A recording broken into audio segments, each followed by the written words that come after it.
جو نصیب میں نہیں اسی کے لیے تو یہ دعائیں ہیں، اور جس کے لیے دعائیں ہیں بس وہی تمہارا نصیب ہے۔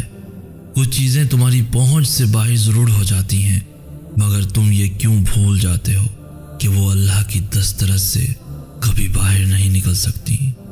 پھر تو بس تمہارے لبوں سے ایک پکار نکلنے کی دیر ہوتی ہے کہ قبولیت کے معجزوں کو حکم کن دے دیا جاتا ہے۔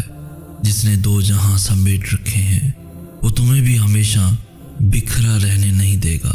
جب دنیا تمہیں گھٹنوں کے بل گرا دیتی ہے تب وہ تمہیں ایسے سنبھال لیتا ہے کہ پھر کوئی ٹھوکر تمہیں گرا نہیں پاتی، اور جو چیزیں اس کی دسترس میں ہوتی ہیں وہ ہمیشہ تمہاری بس ایک دعا کی طاق میں رہتی ہیں۔